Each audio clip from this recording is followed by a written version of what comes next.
labai džiaugiamės, kad jūsų mokytojas Vytautas Toleikis yra šios bibliotekos bičiulis jau daugelį metų, nuo pat jos įsikūrimo tikriausiai. Taip.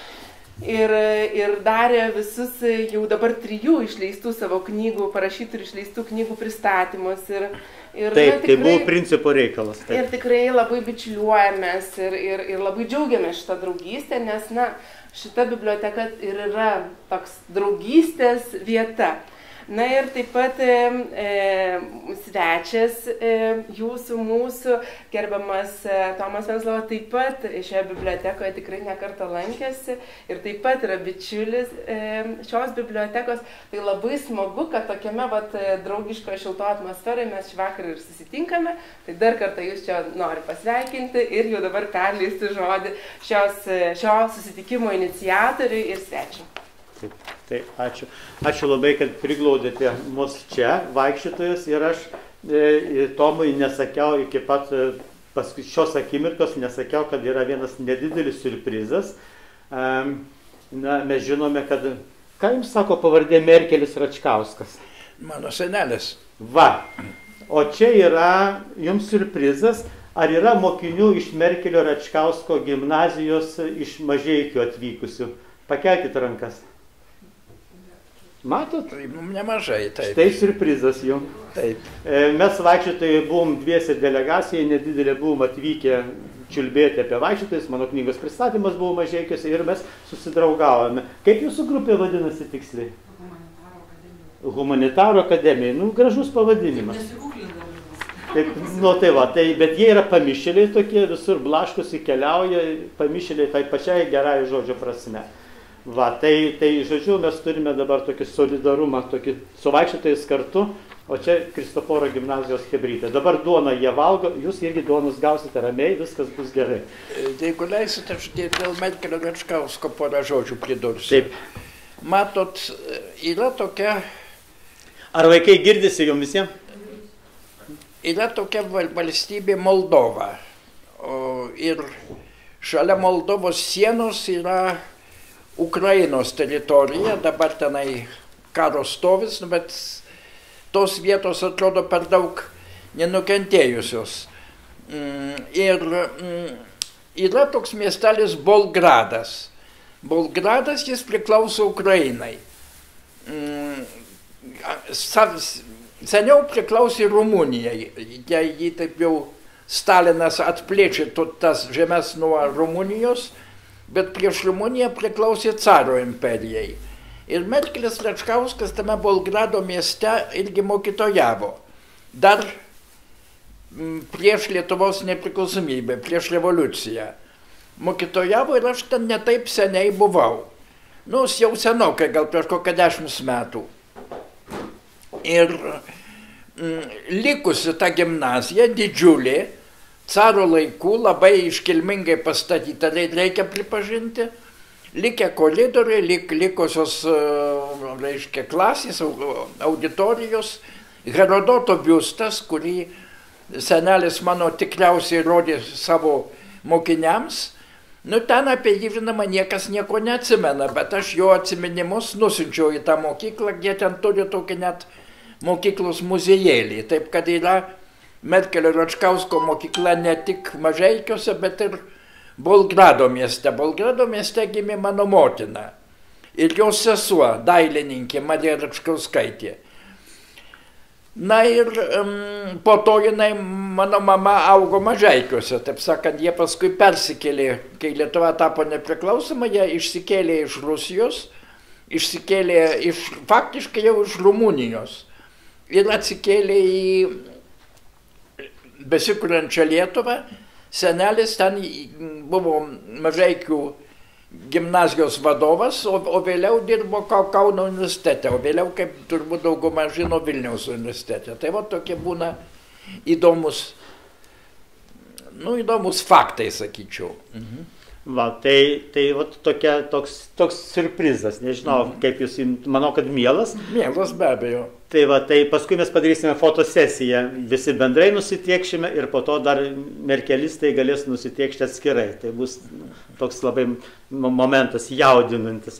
Dabar žiūrėkit, pas mus yra tokia tradicija toks pagrindinis pirmas klausimas būna, jeigu susitinkame su žmogumi vaikščiotojai, tai mes visada klausime, aš klausiu, bet ir kūdikiai nori tą išgirsti, ką jūs galvojate, kai jums buvo 16, 17 metų, kiek jiems dabar yra, o kai jūs buvote toks špičbukas, panašiai tokio amžiaus, kokios mintis, kokia pagrindinė idėja buvo jūsų galvoje tuo metu. Bet paimkime platesnę amplitudę, galbūt netgi paimkime net iki studijų laikų, gal net studijų laikų pirmosius kursus, o tą laikotarpį. Kas labiausiai jums tuo metu rūpėjo?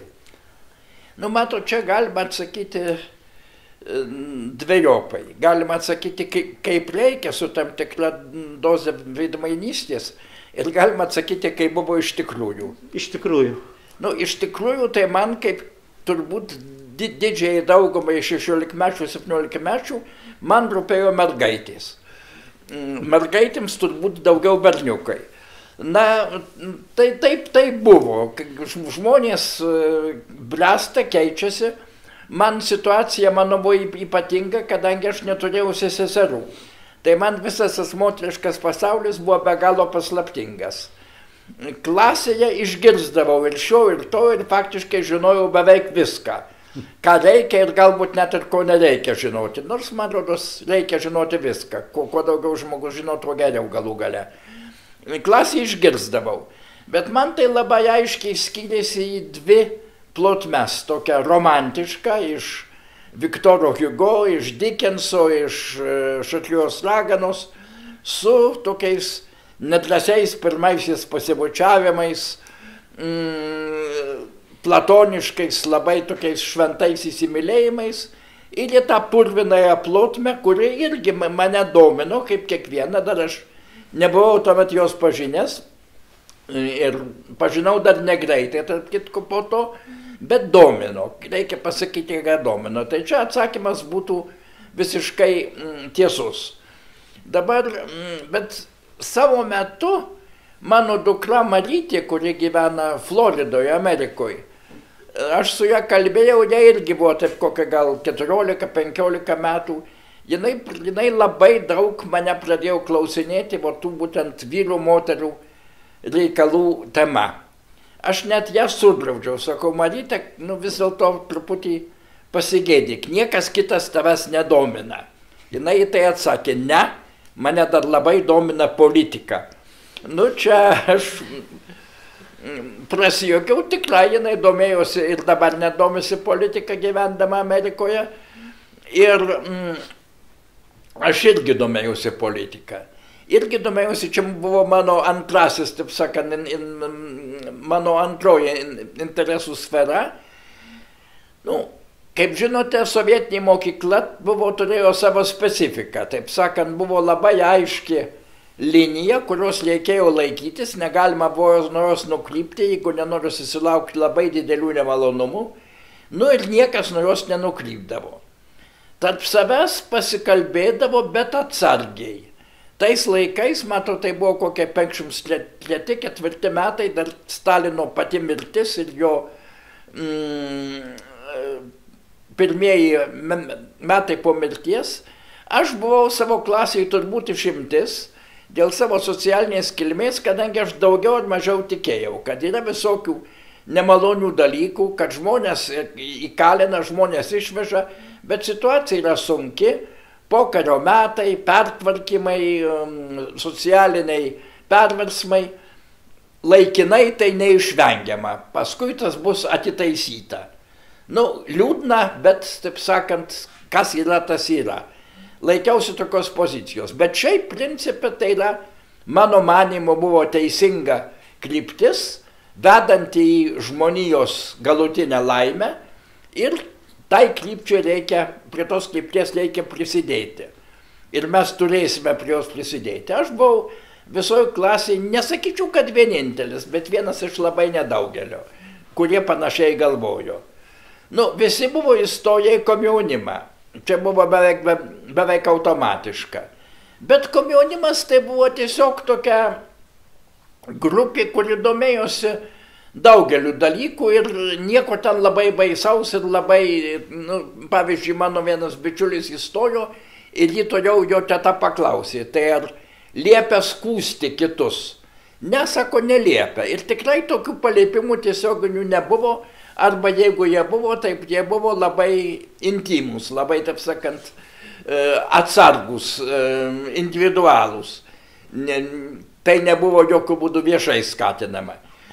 Na, ir žodžius, bet domėjausi tuo ir mano klasėje jau buvo protingų žmonių, kurie daugiau apie mane suprato apie Lietuvos padėtį, apie karą, praėjusį karą, apie partizanų karą, apie vežimus. Nu, iš mūsų klasės išvežė tik tai 2 mokinius, brolius, jų tėvas buvo Smetonos karininkas ir kas jiems atsitiko, aš nežinau. Jų pavardė buvo Kazėnai, broliai Kazėnai. Niekas kitas nenukentėjo. Mūsų buvo turbūt 24-5 mokiniai. Buvo berniukų gimnazija, tarp kitko čia irgi tas svarbu, kadangi mums atskirti nuo mergaičių, mažai apie jas žinojom, tuo labiau domėjomės tomis mergaitėmis. Sakau, laimingi tie, kurie turėjo seseris, nes jie daugiau suprato, aš neturėjau. Na ir štai šiek tiek jau 16-17 metų jau pradėjau šį bei tą suprasti ir tas mano įsitikinimas, kad čia einama į žmonijos laimę, pradėjo šiek tiek svyruoti. Bet vis dar maniau, kad gal čia ne gal, o greičiausiai galima bus kai ką pataisyti, reikės kai ką pataisyti ir kad kai kas jau yra taisoma. Tėvas mane irgi palaikė, tokias mano mintis reikia pasakyti. Motina buvo labai atsargi, motina sakė, kad jos tie dalykai nedomina, jai nesvarbus, bet kada, tarp kitko, pas ją atvykdavo pabėgusios iš Sibiro jos klasės draugės tremtinės, buvo pora tokių atvejų. Jinai darė viską, kad joms padėtų. Nu, ką jin galėjo padėti? Ji galėjo nueiti pas Justą Paleckį ir galėjau paprašyti, kad štai žmogus be dokumentų, ar negalima sutvarkyti jo padėties, kad jis galėtų Lietuvoje vis dėlto apsigyventi. Ir Paleckis kartais kai ką ir padarydavo. Būdavo tokie dalykai. Taip, kad mano motina to užsiėmė. Patyliukais labai nedažnai, galų gale nedažnai jie ir kreipdavosi. Bet jeigu kreipdavosi, stengdavosi padėti. Tai vat tokia mano buvo 16-17 metų tokia situacija. Domėjausi visko, kas mokykloje buvo dėstoma. Išskyrus turbūt 2 sritis. Manęs nedomino biologija, kadangi buvo labai blogai dėstoma. Jinai buvo dėstoma pagal Lysenkos modelį, o Lysenkos modelis buvo beprotiškas ir buvo kiekvienam aišku, kad tai nieko bendro su sveiku protu neturi. Sakysime, Lysenko tvirtino, kad gegutė nededa kiaušinių į svetimus lizdus, o kad gegučiukai atsiranda iš kitų paukščių rūšių, jeigu juos maitinti ypatingos rūšies vikšrais. Nu, aišku, kad tai net ne tik iš biologinių požiūrių, bet sveiko proto požiūrių tai yra neįmanoma, beprotiška idėja. Bet taigi buvo palaikoma ir panašus dalykai buvo dėstomi per biologijos pamokas. Nu, buvo dėstoma, jos vadinosi darvinizmas, tai buvo dėstoma Darvino teorija, kuri turi prasmės ir, taip sakant, yra priimta mokslo pasaulyje, bet po kelių pirmųjų pamokų būdavo pradedamas dėstyti tasai Lysenkos darvinizmas, pagerintas, atnaujintas, patobulintas, peržiūrėtas, marksistinis. Ir tai jau buvo klėdėjimas. Taip tas manęs nedomino, tas mane net savotiškai piktino, nors mokiausi iš vadovėlių ir egzaminus laikiau. Ir antras toks dalykas buvo TSRS konstitucija. Nu, iš pradžių buvo irgi dėstomi tarsi marksizmo pradmenys. Kas yra visuomenė, kas yra klasės, kas yra feodalizmas, kas yra kapitalizmas, nu šitą pripažįsta ir vakarų Europoje, ir Amerikoje. Yra tokie dalykai kaip klasės, kaip feodalizmas, kaip kapitalizmas, nieko nepadarysi. Po to jau būdavo pradedama aiškinti, kaip sutvarkyta tarybinė sistema ir kodėl ji yra geriausia pasaulyje. Atsimenu vieną sykį išsišokau. Mokytojas dėstė apie tai, kad Tarybų sąjungoje yra korespondencijos neliečiamumas, kad niekas negali skaityti laiškų siunčiamų paštu. O aš gerai žinojau, kad mano tėvas vienu tarpu buvo Vokietijoje, jis buvo ten pasiųstas, ten, ilga istorija, kaip jis atsirado Vokietijoje ir ką jis ten veikė, bet iš Vokietijos rašė laiškus. Ir tie laiškai buvo cenzūruojami, ir tai nebuvo slepiama. Tai yra, vokai būdavo perplėšti ir paskui užklijuoti kitų popieriaus gabalų. Ir kai buvo pasakyta, kad jokių laiškų negali niekas skaityti išskyrus adresatą, Tarybų sąjungoje aš garsiai pasakiau, na čia tai jau neteisybė. Mokytas man pasakė, Venclova, lauk iš klasės. Aš turėjau išeiti iš klasės, kas buvo netoks jau dažnas reiškinys, ne taip jau dažnai taip nubauso, bet buvau nubausas. Tai vienai pamokai. Daugiau nieko baisaus neatsitiko. Tai tiek galbūt užteks. Jau ilgai atsakinėjau klausimą. Taip. Tai dabar, žiūrėkit, padarome taip, kad jeigu jums ekspromptus taiga kyla koks nors klausimas, tarsi papildantis temą, iš karto kelkite letenėlę ir drąsiai duokite klausimą. Aš tik čia sėdžiu kaip Teliaušas tik dėl to, kad kažkaip vis tiek, gal ir poetui jaukiau ir taip, vis tiek kažkas turi šnekinti, ar ne? Čia aš pasisipiršau į tą kompaniją. Tai dabar tada kitas klausimas yra labai, kaip atradote save ir literatūrą. Nuo kada pradėjote maniakiškai skaityti knygas ir kada pradėjote pats skrebenti plunksną? Nuo 3 metų. Reiškia, buvo taip. Mes gyvenome ten, kur dabar Vilniuje, netoli tos vietos, kur yra Vokietijos ambasada, Kudirkos gatvėje. Ten mano tėvas tada buvo švietimo ministras, sovietinis, bet turėjo keletą pavaduotojų. Vienas iš pavaduotojų buvo Liudas Gira, kitas buvo Bulavas, tarp kitko, kuris vėliau buvo universiteto rektorius ir taip jau pasižymėjau daugmaž teigiamai. Vienas pavaduotojas buvo Žiugžda, kuris vėliau tapo sovietiniu istoriku. Ir taip pat tuose pačiuose namuose gyveno Kazys Boruta. Kazys Boruta neėjo jokių oficialių pareigų, nors, tarp kitko, tai jo idėja, niekas jau to neatsimena ir niekas to nemini, yra tas posakis parvežti Stalino saulę. Tai jisai pasakė, važiuokite parvežti Stalino saulę. Dabar, reiškia, Boruta nebuvo komunistas, buvo eseras. Eserai tai socialistai, revoliucionieriai. Jie buvo net teroristai šiek tiek. Jie, pavyzdžiui, metė bombą į ministrą pirmininką Voldemarą. Bet jie norėjo Lietuvoje kažkokios darbininkiškai, valstietiškos, laisvos, anarchiškos daugmaž, bet ne komunistinės valdžios, bet jokių būdų nesmetoninės ir ne voldemarinės, ir ne katalikiškos. Gal šiek tiek arčiau liaudininkų, bet liaudininkai irgi nelabai gerai. Tai prie tų eserų priklausė gana daug tada žmonių, labai savotiškų. Vienas iš jų, Martas Gudelis, pavyzdžiui, dalyvavo Ispanijos kare, paskui liko vakaruose ir paskui Amerikoje redagavo labai antikomunistinį laikraštį Naujienos. Būdamas emigrantas, aš net mačiausi su tuo Martu Gudeliu ir jis pasakė, aš labai gerai pažinojau jūsų tėvą, jūs Kazį Borutą, Michaliną Meškauskinę ir kitus. Tikrai juos visus gerai pažinojo, bet nuėjo kitokiu keliu. Ir eserai iš viso ėjo kitokiu keliu.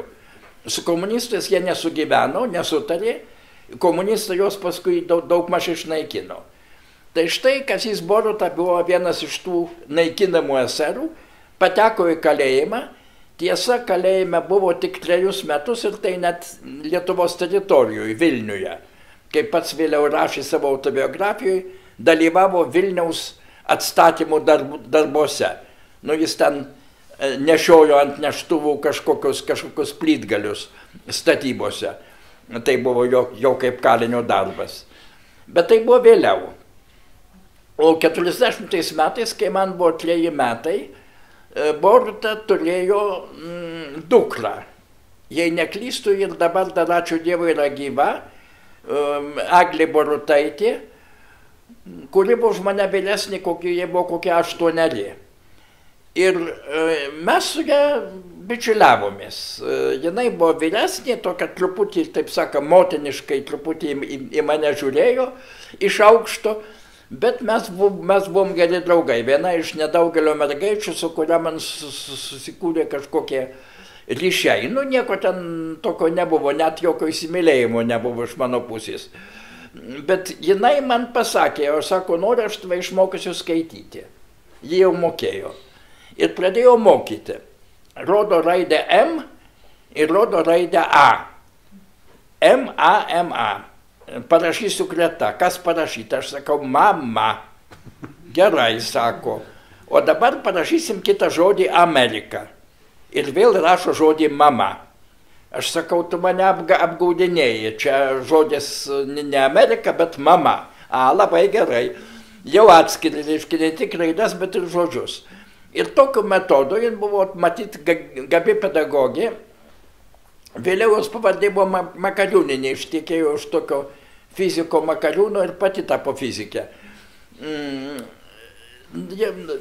Visiškai esu praradęs su ją ryšį, nors šiek tiek dar ir netaip seniai, prieš kokį 10 metų mes dar su ją kartais pabendraudavom. Tai štai, tokiu būdu ji mane išmokė skaityti. Ir kada tėvai mane išvedė už rankutės pasivaikščioti, aš pradėjau skaityti. Kirpykla, kepykla, tėvai pasibaisėjo. Buvo kai kurios iškabos buvo lenkiškos, o kai kurios buvo visai nesuprantamos, kadangi žydiškos. Lenkiškas gali perskaityti, bet žodis kažkoks neaiškus, nesuprantamas, ką tas gali reikšti. Lietuviškas iškabas skaičiau, jau jų tada Vilniuje buvo, nors ir nelabai daug. Na, o paskui pradėjau skaityti knygas. Pirmoji mano knyga vadinosi Kaip kiškelis liūtą nugalėjo. Buvo tokia pasakų knyga, ji paskui daug kartų buvo išleista iš naujo. Ten tikrai gražios įvairių tautų pasakos. Afrikos juodaodžių, Amerikos indėnų, Amerikos juodaodžių, tarp kitko, kaip tik tas kiškelis liūtą nugalėjo, tai Amerikos juodaodžių vergų pasaka. Ir aš tą skaičiau per visą vokiečių okupaciją. Aš tą knygą skaičiau ir ją suskaičiau lygi skutų. Po karo išėjo buvo išleista nauja laida, mama vėl man nupirko tą knygą, kad aš ir toliau galėčiau skaityti. Bet kokių 5-6 metų jau pradėjau skaityti ir ką kitą. Bendrai praktiškai kiekvieną knygą, kuri man patekdavo į rankas. Kaip tik tada, tėvas buvo Rusijoje, motina buvo su manim Kaune, kurį laiką sėdėjo Lukiškių kalėjime, bet išėjo. Bet Boruta, taip pat tas pats Boruta, iš Vilniaus, iš tėvo buto, kuris buvo konfiskuotas, ten gyveno vokiečių karininkai, bet parvežė tėvo biblioteką, dalį tėvo bibliotekos. Ir ten jau buvo, sakysim, Antigonė arba Dekameronas. Ir aš jau skaičiau ir tą Dekameroną, kurį paskui iš manęs atėmė. Nieko nesupratau. Taip sakant, beveik nieko nesupratau. Antigonės jau kažką supratau. Ir tokiu būdu, taip sakant, nuo 3 metų amžiaus iš pradžių iškapas, paskui vaikiškas knygas, bet labai greitai į karo pabaigą jau ir suaugusių knygas. Tai va tiek. O kada pradėjote rašyti? Irgi karo metais skaičiau, buvo vaikų žurnalai. Buvo Vyturys, kuris ėjo Smetonos laikais, o vokiečių laikais ėjo Žiburėlis. Skaičiau ir vieną ir kitą. Mes turėjom tų žurnalų komplektus Aukštojo Fredoj namuose. Ir ten spausdinosi Vytė Nemunėlis, tai yra Bernardas Brazdžionis, Leonardas Žitkevičius, Klemensas Dulkė, įvairūs poetai. Vyturyje dar būdavo turbūt ir Salomėja Nėris, nes tai buvo prieš karą, o jinai buvo pasitraukusi į Rusiją, lygiai kaip ir mano tėvas, bet šiek tiek apie ją girdėjau. Na ir pradėjau tas eiles skaityti. Ir pirmasis mano eilėraštis buvo, nu, ne tai, kad plagiatas, bet reiškia, pagal tas Žiburėlio ir Vyturio eiles, tau tėvynė teka vasaros upeliai, tau tėvynė linksta lankos nuo žiedų. Ir kažkas ten baigėsi ir kentėti mums už tėviškę saldų. Nu, va, reiškia, toks beveik Salomėja Nėris, beveik Justinas Marcinkevičius, žinoma, man buvo turbūt kokie 6 metai, dar vokiečiai buvo, dar nebuvo bolševikų. Taip ir pradėjau po truputį. Paskui klasėje, gimnazijoje rašiau satyrinius eilėraščius į, vadinasi, sienlaikraštį. Satyrinius taip pajuokdamas savo bičiulius, net su pavardėm, bet pajuokdamas ir save patį. Nu, o į gimnazijos pabaigą pradėjau rašyti tokius tarybiškus komjaunuoliškus eilėraščius, kokius tada rašė visi, ir laimė jie neišliko. Tai laimė jie neišliko, bet reiškia, dabar man būtų labai gėda, tai buvo tokia tipiška Grūto parko lyrika, kaip dabar sakoma. Nu, ne aš vienas tą rašiau, tokių prirašė praktiškai visi tuometiniai gimnazistai, kurie tik bandė eiliuoti. Taip, tai dabar galime jau perėti prie tokio rimto klausimo, bet vaikščiotojai visada būna susikrimti, jeigu jie negauna atsakymo. Nes tada visi pradeda nuo to, čia reikia žiūrėti, kokiu aspektu ir panašiai. Kanonas. Jūsų kanonas, tarkim, kokie 5 svarbiausi amerikiečių autoriai, 5 anglų ar airių, rusų, lenkų. Nu, jūsų 5-tukai. Galiu pasakyti. Pažarstykime pavardžių, kad kūdikiai įsidėmėtų, kad turėtų išklausyti. Ne, 10-tuką, paimkim 10. Ne, 5 kiekvienos tautos, tai gal ir nepasakysiu, bet po porą iš kiekvienos tautos. Iš prancūzų Prustas ir Camus, bet ne Sartras. Ne Romain Rolanas, jokių būdų. Reiškia, Prustas ir Camus, tie mano pagrindiniai. Būtų, nu, atsirastų ir daugiau, bet... Flauberas? Kas? Flauberas? Flauberas taip, bet jau antroje eilė. Jau antroje eilė, palyginus su šitais. Klausim Mahatma, kodėl ne Sartras? Kaip sakot? Kodėl ne Sartras? Kodėl? Kodėl ne Sartras? Sartras man neatrodo geras autorius, geras rašytojas ir Sartro man labai neprieširdies jo politinė pozicija. Nu, ką darysi, ne prie širdies, bet jeigu jis būtų klaidingų politinių pozicijų, bet rašytų labai gerai, mano manimu, tai aš priimčiau ir Sartrą, bet taip, man nuobodokos ir jo dramos, o sakysime, jo romanas Laisvės keliai tiesiog atrodo man nepavykęs.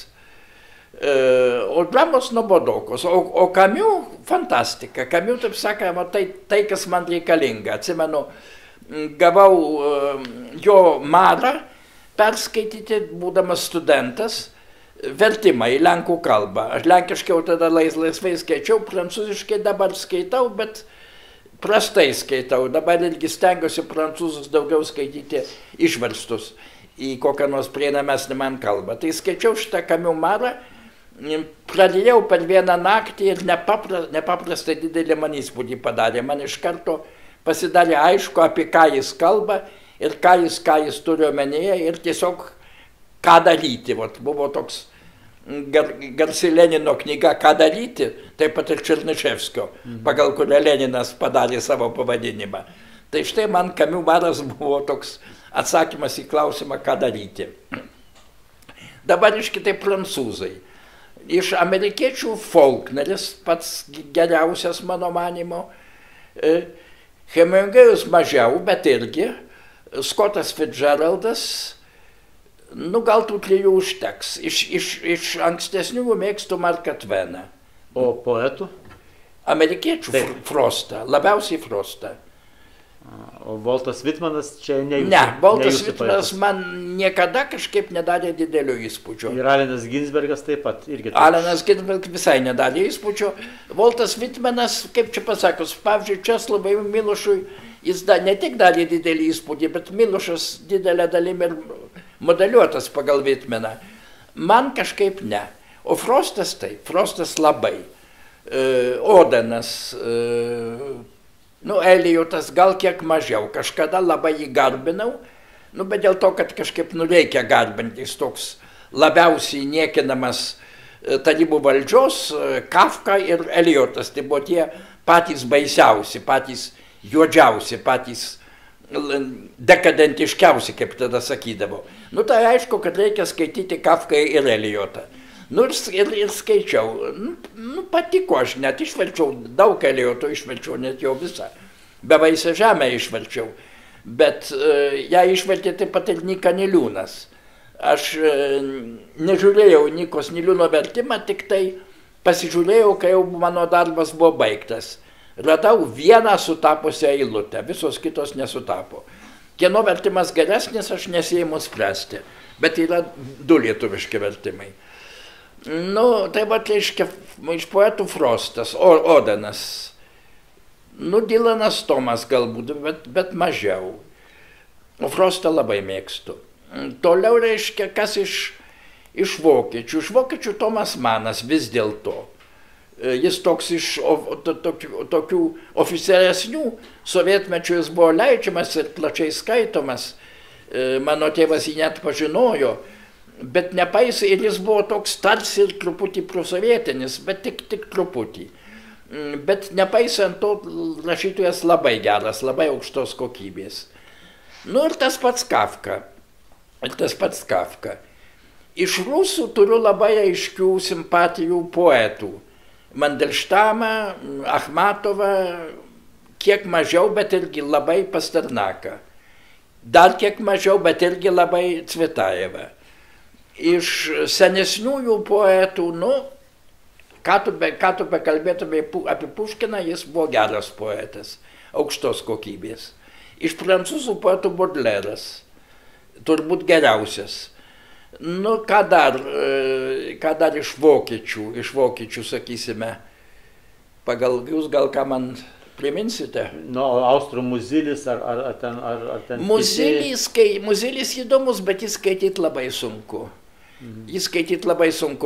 Žmogų be ypatingų požymių, aš taip verčiu jo romano pavadinimą, Oneigenschaften.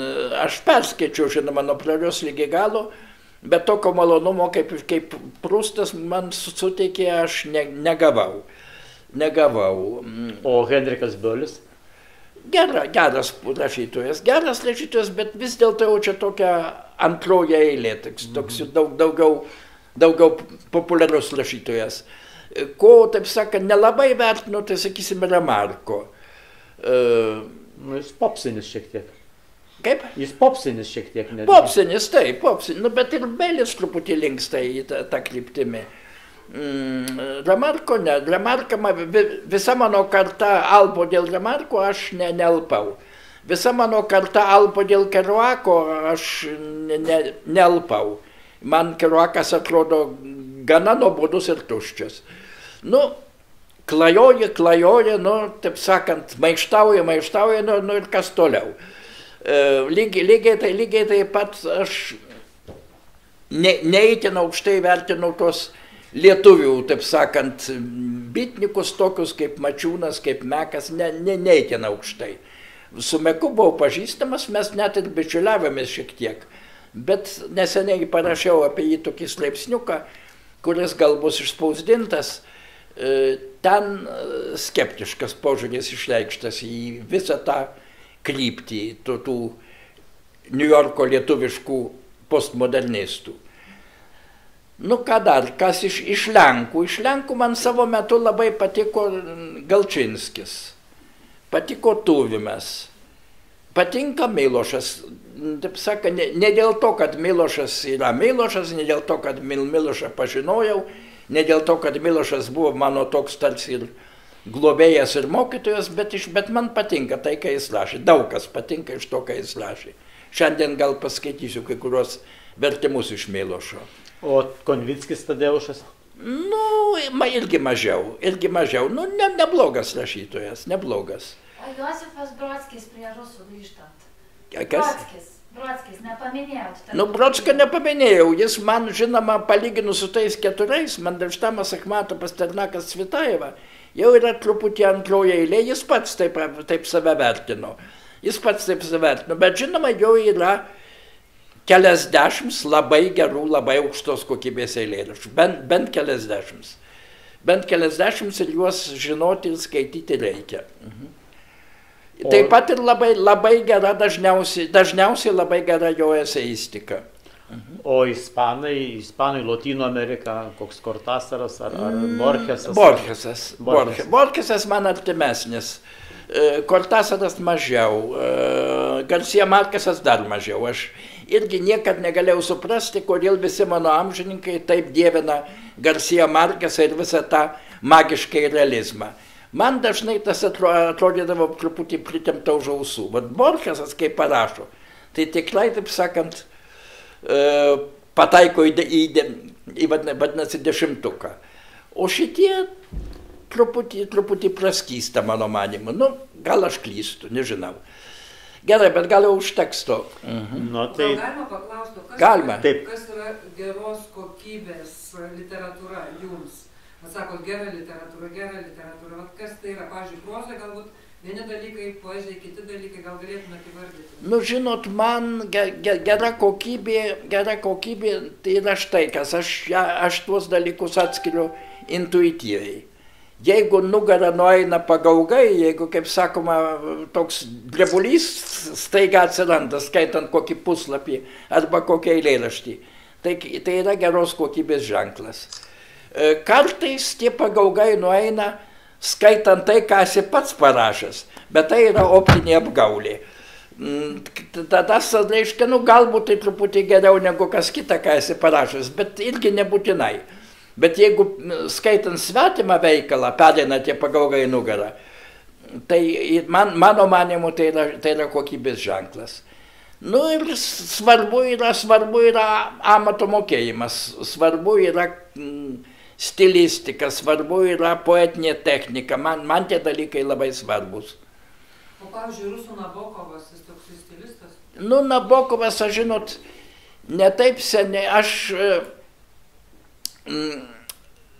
skaičiau, aš kai kurios jo dalykus mėgstu. Labiausiai mėgstu jo priglašenį na kaznį.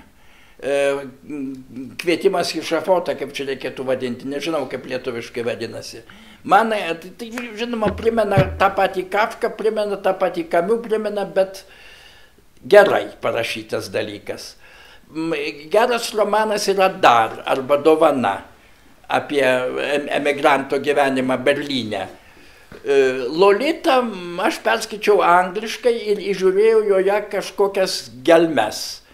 Paskui perskaičiau rusiškai, Nabokovas pats ją išvertė rusų kalbą. Ir vertime jau tų gelmių nebežiūrėjau, Lolitos fanatikas nesu. Adą perskaičiau visai neseniai. Ir turiu pasakyti, nepadarė man nė mažiausio įspūdžio. Nė mažiausio. Iš to vėlesnio Nabokovo, Pale Fire, tokia reiškia, Bliškoji ugnis, geras romanas. Geras ir techniškai labai gerai padarytas, ten net eilėraščiai geri. Nabokovas gi buvo ir poetas, bet poetas, kaip bebūtų keista, buvo labai blogas. Geras prozininkas, nu, sakyk, ką nori, jis mokėjo rašyti. Net ir Tojadoje yra tokių puslapių, kur aiškiai mokama rašyti. Bet poetas buvo tiesiog blogas, tiesiog bliškus, neįdomus, kažkoks pusiau grafomanas.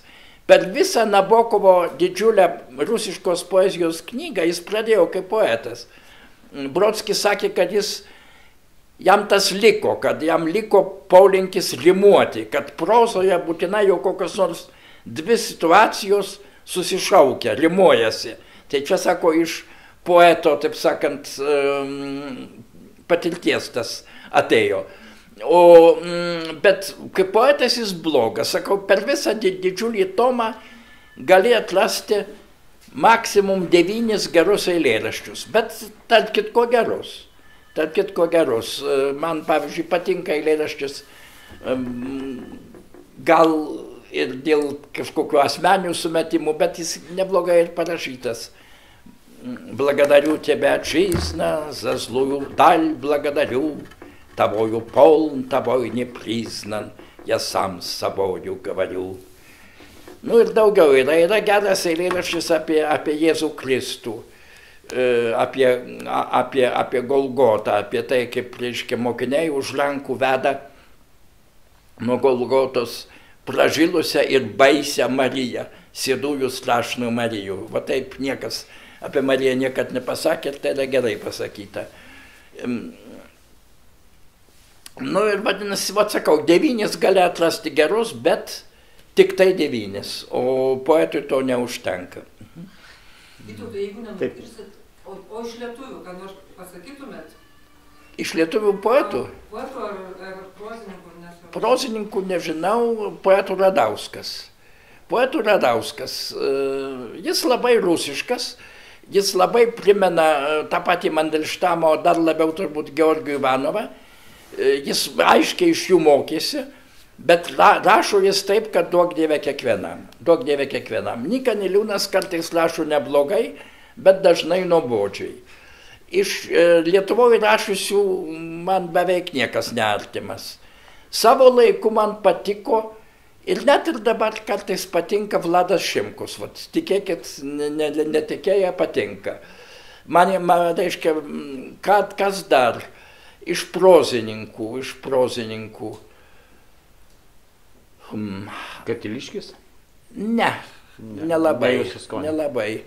Yra įdomių apsakymų, yra parašęs Viktoras Katilius, jeigu jau kalbėt apie pavardės panašumą. Yra parašęs įdomių apsakymų. Bet jo romanai nelabai. Kas dar? Škėma, nieko, verta dėmesio. Verta dėmesio, bet galėtų būti geriau. Nu, va tiek. Kunčinas, arba ten, sakysime, Gavelis. Gavelis man nepadarė to įspūdžio, kurį jis visiems kažkaip daro. Vat nepadarė. Nu gerai, bet gal tikrai užteks. Taip.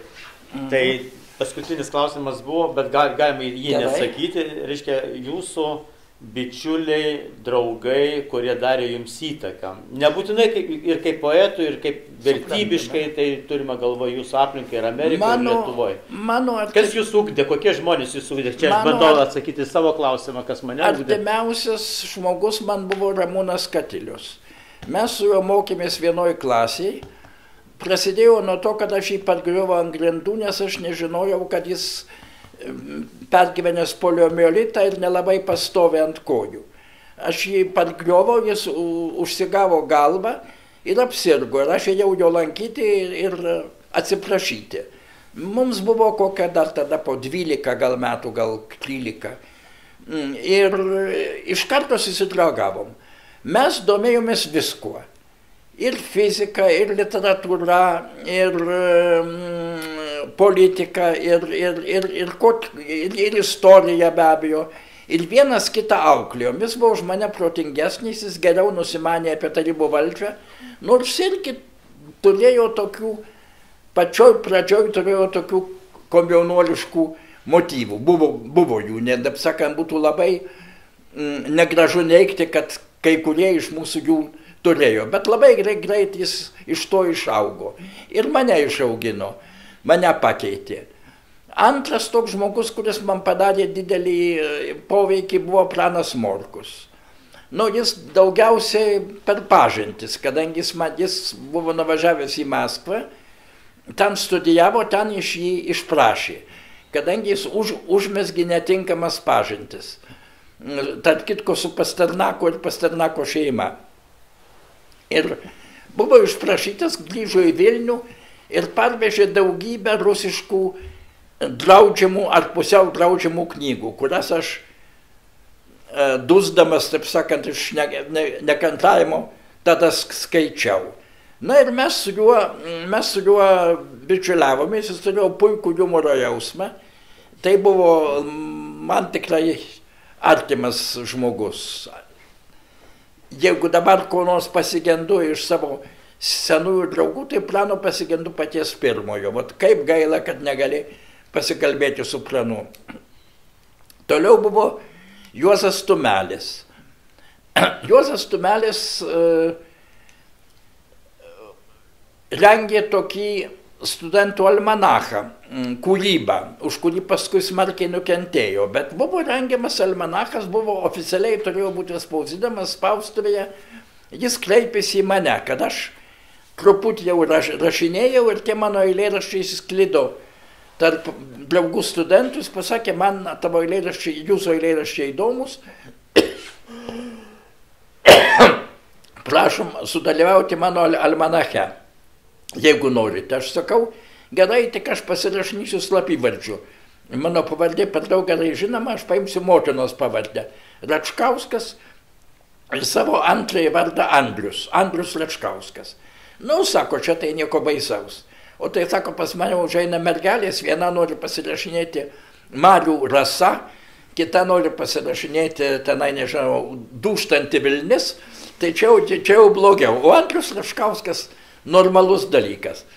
Mes su juo susipažinom ir aš atsimenu kažkaip tada, man buvo gal, buvau antro kurso studentas, man buvo maksimum to kokia 18, gal 17 metų. Sakau, kad Kristaus filosofija man neprimtina, jis per daug atlaidus. Tumelis į mane pažiūrėjo labai griežtai, tai buvo universiteto koridoriuje, aplink buvo daug studentų ir pasakė garsiai, Kristaus filosofija gili. Ir jis mane pritrenkė, kad aš žinojau, kad tokių dalykų sakyti viešai, negalima, gali nukentėti. O jis pasakė, nebijodamas to, kad aplink jo klausosi. Paskui pradėjau su juo bendrauti, jis buvo toks savilaidos ir ne tik savilaidos karalius. Per jį galėjo prieiti prie nepriklausomybės laikų spaudos, prie vakarų spaudos, prie lenkiškos spaudos. Buvo toks švietėjas, kultūrträgeris ir labai daug man davė. Paskui per tą patį Praną ir kitus, kai kurios pažįstamus, patekau į Maskvos ratelius. Ir Maskvos rateliai man darė didžiulį įspūdį, kadangi dėl dviejų priežasčių. Ten jie buvo kažkokie drąsesni. Lietuvoje visi sėdėjo kaip pelės po šluotą. Sielos gilumoje taip, trispalvė, nepriklausomybė, taip. Bet kol tu lygiai to dasikasi, tai labai daug turi druskos su to žmogum suvalgyti. O viešai tai to taip, žinoma, tarybų valdžia, mūsų kolūkinė santvarka, mūsų idėjos. Maskvoje šito nebuvo. Jeigu žmogus nemėgo tarybų valdžios, taip jis ir sakė. Buvo kažkokia tokia nonšalantiška pažiūra. Paskui Lietuvoje visi be galo bijojo saugumiečių. Ir visi sakė, štai šitas tikrai saugumietis. O tas kitas irgi sakydavo, šitas tikrai saugumietis. Visi įtarinėjo visus. Maskvoje be abejo buvo saugumiečių, bet nebuvo to patologiško įtarinėjimo. Saugumietis, dievai nematė, jie taip truputį priejo prie to, bent tie žmonės, kuriuos aš Maskvoje pažinau, priejo prie to kaip trys muškietininkai, nesvarbu. Taip sakant, turi būti kažkoks laisvas mostas, kažkoks bebaimiškumas. Tas mane Maskvoje labai paveikė. Galbūt tai čia ne provincijos bruožas. Gal ir dėl to, kad labai didelis miestas ir labai didelė mieste sunkiau visus sugaudyti, sunkiau visus, taip sakant, sukontroliuoti. Bet ten jau daug žmonių. Aš dabar rašau tokią knygą, kuri vadinsis Tomo Venclovos abėcėlė. Ten bus ir apie maskviečius mano pažįstamus, ir apie Meką, ir bus ir apie Justiną Marcinkevičių, ir apie Sigitą Gedą. Ne visada tai, ką publika paprastai tikisi išgirsti, ne visada tai. Bus ten tokių dalykų. Žinoma, parašysiu, nesu tikras, kadangi kiek tvers mano sveikata, dabar jau rašau gana lėtai, kol kas esu parašęs 12 straipsnelių, jo abėcėlė yra 33 raidės, bet kiekvienai raidai reikėtų po keletas laipsnelių. Nu, nežinau, kada man pavyksta padaryti. O rašote ranka? Ne, dabar kompiuteriu. Kažkada rašiau ranka. Taip. Ar turite klausimų dar į tas temas? Taip, prašom. Kokia jūsų nuomonė? Garsiai. Kokių vertybių labiausiai trūksta šiuolaikiniam žmogui? Nesupratau? Kokių vertybių labiausiai trūksta šiuolaikiniam žmogui? Oi, labai dažnai stinga humoro jausmo. Žinot, yra toks posakis, yra 3 teologinės dorybės, tai yra tikėjimas, viltis ir meilė. Kažkas pasakė, yra dar 4 teologinė dorybė, tai yra humoro jausmas. Tai vat ją reikia turėti, tas 3 irgi reikia, bet humoro jausmas labai labai naudingas. Nu ir skepticizmas, nepasidavimas tokiems būtiniems autoritetams. Ar dar klausimų yra? Taip. Tada mes galime perėti jau prie skaitimų. Šiek tiek paskaitysite ir poezijos. Dievulė mano, jau valandą kalbu, pavargau, skaitysiu turbūt. Gerai, aš jums paskaitysiu iš pradžių vertimą, paskui paskaitysiu keletą savo eilėraščių, paskui vėl gal kokį vertimą ar porą. Vertimas bus... Kodėl aš jį skaitau, aš jau čia vieną kartą skaičiau prieš kurį laiką, iš Mandelštamo. Vat, kas toks buvo Mandelštamas ir kaip jis rašė. Lamarcas, kaip tik kalbėjom apie biologiją, apie darvinizmą. Tai štai Lamarcas buvo Darvino pirmtakas. Jo teorijos buvo irgi gana beprotiškos. Žinote, kad Darvino teorija, kurią Mandelštamas tame eilėraštyje kaip tik puola, atakuoja, yra, kad gyvybė yra klaidų rezultatas, kad mutacijos yra klaidos, kad kai kurios klaidos pataiko į taikinį, aplinkybės joms yra palankios ir ta mutacija paplinta. Kai kurios nepataiko ir žmonės, ir, taip sakant, gyvūnai arba žmonės su ta mutacija išmiršta. Čia Darvino požiūris. Ir kad tai yra atsitiktinumo žaidimas. Lamarcas sakė ne, tai yra valios žaidimas. Kodėl žirafa turi ilgą kaklą? Dėl to, kad jinai turi pasiekti vaisius labai aukštai. Ji ištempia tą kaklą. Ir palaipsniui tas kaklas ilgėja. Ir paskui tas kaklo pailgėjimas perduodamas palikuonims, kas Darvino požiūrį yra visiška nesąmonė. Tarp kitko, Lysenka buvo beveik lamarkistas, tik tai labai jau karikatūriškas. O Mandelštamui tai tie dalykai patiko. Lamarcas buvo ankstesnis už Darviną ir Lamarko evoliuciniai laiptai, jie rodos, Darvino eina nuo amebų lygi primatų, lygi žmogaus, o Lamarko žemyn. Ir žinoma, čia yra, eilėraštis yra nepaprastai tragiškas, kadangi eina kalba apie artėjantį Stalino represijų laikotarpį, apie aklumo kurtybės laikotarpį, kuris nusileidžia ant šalies ir kurio Mandelštamas jaučiasi, kad jis jo negalės išvengti. Apie tai yra eilėraštis. Bet, vadinasi, parašytas 302 metais. Tada jį pavyko net išspausdinti. Nu, niekam matyt neatėjo galva, kad čia turi ir antrąjį dugną.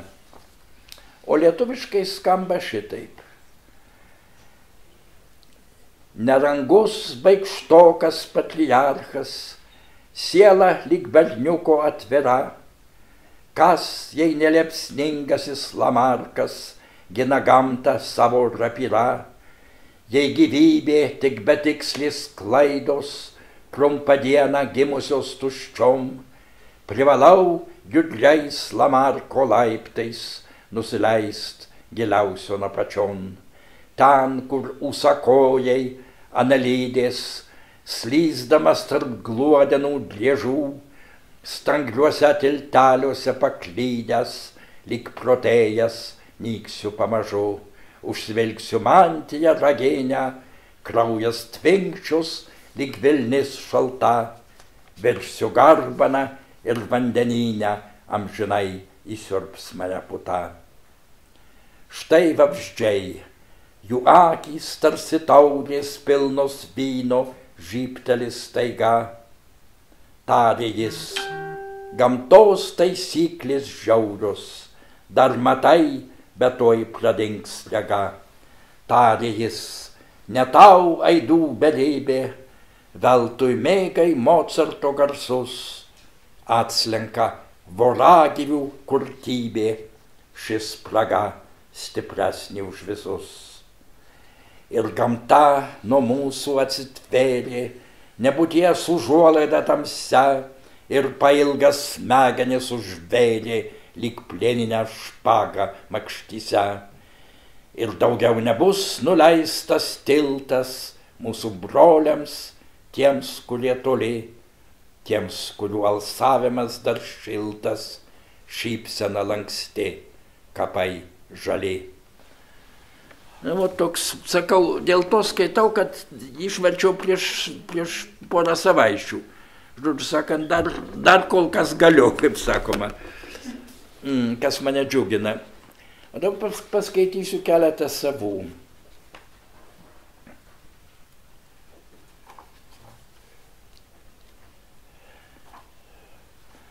Paskaitysiu iš įvairių laikotarpių, gal kokią 10 eilėraščių, gal mažiau, nes dar noriu keletą vertimų paskaityti. Vėlgi paskaitysiu, kurį skaičiau čia prieš savaitę kitoje auditorijoje, labai seną, apie Vilnių. Noriu paklausti, kas žino, kas yra cezūra? Kas yra cezūra, nieks nežino? Pasiduoda. Toks yra staptelėjimas eilėraščio eilutėje, žodžiu sakant, protarpis, riba tarp žodžių, ritmiška pauzė, tam tikra ritmiška pauzė. Vorobjovas, Vilniaus architektūros žinovas, sakė, kad cezūra pastebima Vilniaus katedros frontone. Tai yra 3 kolonos, paskui protarpis, pauzė ir vėl 3 kolonos, kad tai primena eilėraštį. Ir aš tą, taip sakant, iš Vorobjovo paėmiau tą idėją. Rašyta 60 metais, tai yra jau 64 metai praėjo. Kaip draugystė, kaip verksmas, kaip duona, tas rūstumas naktų neilgų, išraižytų cezūrom frontonų, su žvaigždėm surimuotų langų, gatvių mėglos ir priekalnių molės, kur bebūtum pakilęs ar puolęs, lygi galo visus išklausys, neužmatomų puslapių tolės, akmeninių eilių gaudesys.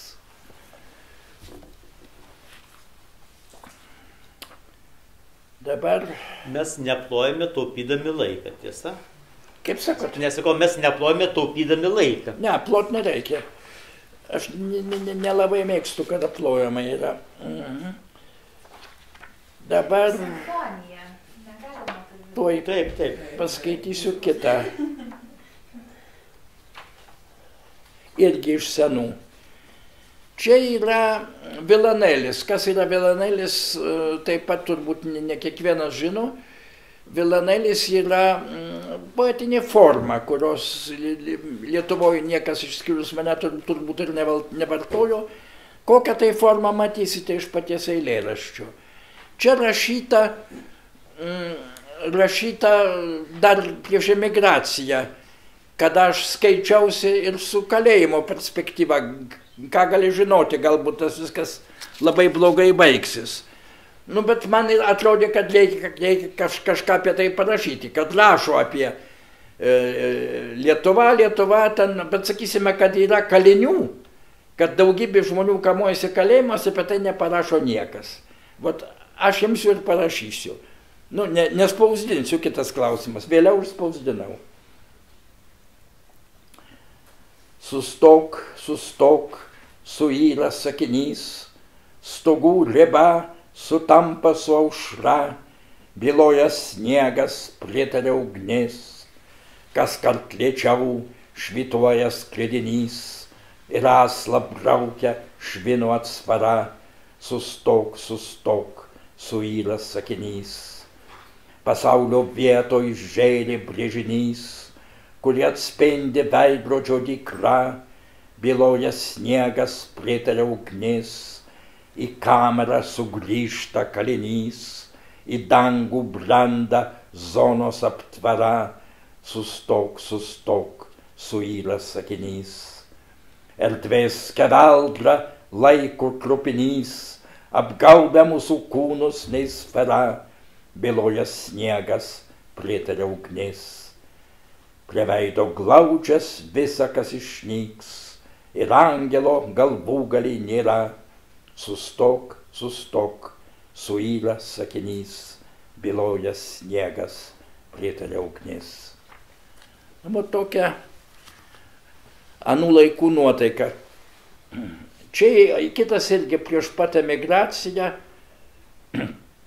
Čia minimas karalius Mikėnas. Mikėnų karalius buvo pagal Homerą Agamemnonas. Ir mes žinome iš graikų mitologijos, kas jam atsitiko. Jis grįžo po Trojos karo, paėmęs Troją, grįžo į savo Mikėnus. Jo žmona buvo jam, taip saka, neištikima. Parengė jam pirtį ir toje pirtyje jį nužudė.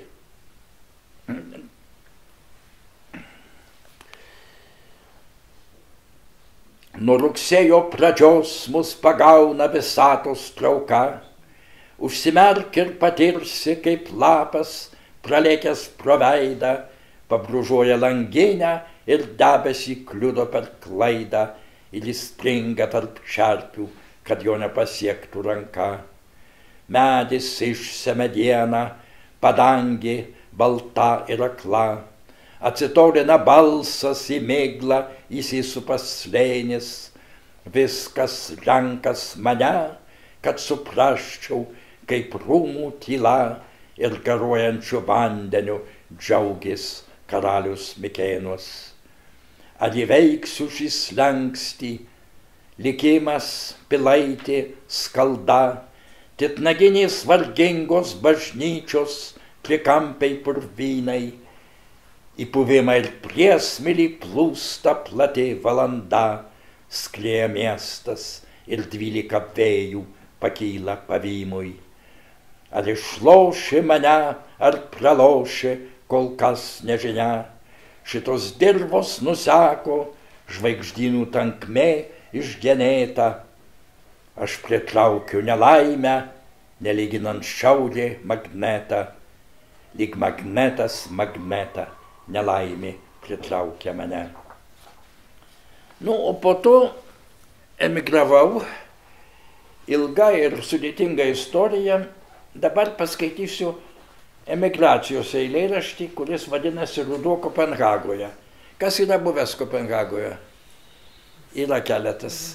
Aš gyvenau Kopenhagoje. Jūs net gyvenot Kopenhagoje. Aš buvau trumpai. Tenai, matote, eilėraštis yra, kaip aš sakau, apie 3 nesėkmingus romanus.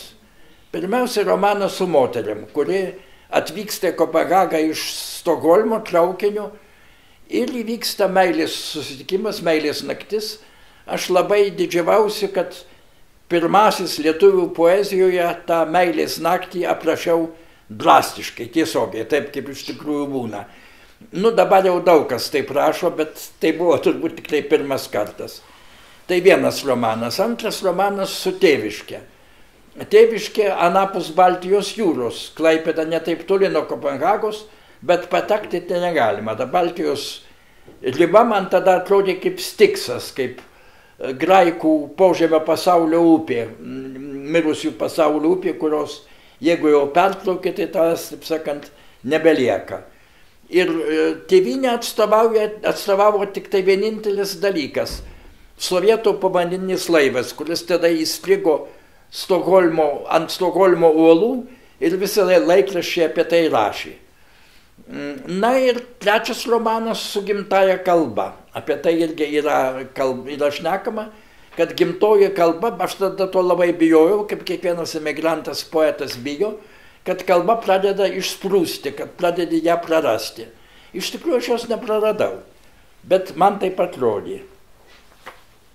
Ką dar čia vertėtų paminėti, turbūt, čia yra Kopenhagos architektūrinių detalių, yra žodžiai mare, pelagos, talasa. Kada skaito tą eilėraštį, tai jis paprastai skaito mare, pelagos, talasa. Ritmas diktuoja, kad reikia kirčiuoti taip, kaip graikiškai kirčiuoja mare, pelagos, talasa. Tai yra jūra, lotyniškai, o paskui du skirtingi jūros pavadinimai graikiškai. Nu gerai, eilėraštis ilgokas ir jis toks techniškai labai sudėtingas, pamatysite. Nemažiau sudėtingas negu tas Vilanėlis. Prasideda nuo drakono, kuris yra centrinė Kopenhagos aikštė, ten yra toks fontanas su drakonu. Iš drakono nasrų plūsta Baltijos vandenys, blykčioja bronzinis nagas, ašklebriaunė srovė, čaižo erdvę tarytum botagas ir pavirsta garu virš fontano taurės, atmintinė iš karto užsivelia spragos ir pažįstami debesys ritasi virš Kopenhagos iš kairės, jei žvelgia į pietus. Juos palydi skardiniai stogai, apkapotos ir purvinos liepos, 100 000 dviračių, aidas trumpam pasislėpęs palei uosto vartus, vėl išnyla šalia, drėksta astrai, raudonais snapučiais puikuojas palėpės ir šaligatvį užtvelia baržos statmuo atsiliepęs drungname kanale, kur gelmė neskaidri. Tik paminklai įveikia šį rudenį, šlapias karalius tiesia vyskupui ranką, raides ir kryžius pjedestaluos kantriai graužia suli tuštuma, nes istorija baigęs, išnyksta valstybės ir šalys. Įsiklausęs girdi, nuo ašigalio atslenka spalis, o po spalio žiema. Ties bulvaro kerta blandžiai plasta neonas, keleivis pasideda mantą, dairos Annos aikštėj, liečia medį, beveik nesupranta, kokiame jis mieste, nes diena sklidina juoslo tėviškės prieskonių. Burlaivis brūžina krantą ir šiaurietišką vardą nugludinta gniūžtę sonantų ledinėje burna. Standų tinką apkloja nukryžiuoti vijokliai, nedidelės rožės, lapų žvaigždės. Už Tivolį plyti trankus geležinkelio ruožas, šiam krašte nevėluoja traukinys, pavyzdžiais išsilaiko ne tai, kas vadinasi grožis, o kalkėti smėlynai, skruosto kontūras, eisenos bruožas, horizonto brūkšnys. Mėginė į stiprėjantį vėją pečiais atsiremti, atpažintąją druską ir dumblą pasemti, bet tamsiam šuliny, kas akimirką slūgsta lygmuo, ir kelintą jau kartą dėkoji už tremtį ir sumoki grynais, pasirinkdamas savąją lemtį, tu negrįši namo. Nes kiekvienas atomas seniai atsinaujino kūne, sutlikusi sąmonė rausias, kalboje tarsi stalčiuje, nuosakų būdvarčių gausmas, neiginiai, dalelyčių akla begalybė, ankšti sakiniai ir tik protarpius sausas, lyg ne mūsų patirtas, bet kvapą užgniaužiantis skausmas ir tyla. Švyti saulės dėmė, vainikuodama įvyje bokštą, apeidamas mūrą rodos užpūti žvakę. Barokinė architektūra pavadoja artmė ir kažkur nertai už krūmynų ir dykviečių smėlin sugūra Mare, Pelagos, Palasa, jūra, vienintelė jūra, tartum Stiksas platė, virš skardžių keterų, virš putojančių proskinų kaupėsi švinas, pranašaudamas vėtrą ir užmarštį, lėkštas žemynas atsiduoda skurdžių metalų ir užsikerta radijas, tiek ir teliko tėvynės, tik begarsi grėsmė, tik prakiuręs urano bangėnės ant pakrantės olų. Tu kol kas dar esi, gluosnių replikas lydi granito ramarkos, du geltonus lapus prieš vidurdienį nukrečia parkas, įsitempia šviesiai barometro šerdis, šaltis perima kaulus, negelbsti megztinis ir švarkas, ir alsuoja rūkais kategatas, ir dvelkia ledu telemarkas, ir mirtis, tai mirtis. Tiek ir lieka patirti suspėjusio traukinio gaidą, liesti svetimą veidą, rankas ant turėklų, kai visas žodynas per klaidą sutampa su įvardžiu mes. Nervų magnis nutvilko pagalvį, paklodę padėklą ir keleivis sukanda dantis ir sumykia, be džiaugsmo išblokšdamas sėklą į nuvargintų įsčių gelmes. Niekada nesugrįžti namo, užsisklęsti, pradingti, prasmegti rudeniniai tvirtoviai, netekti, ko lemta netekti, kas dar slypi greta iš senosios erdvės ir tebeplaka širdys, nors gėda ir nuodėmė plakti, ir skaisti selena įsiterpia į suteptą naktį šiapus Zundos slovės. Nu čia, matote, yra tas įvijas bokštas, kurį turbūt kas Kopenhagoje gyveno, tas atsimena. Minima sirena, čia dažnai mano, kad čia ta sirenos statulėlė, kuri yra Kopenhagoje jūroje. Ne.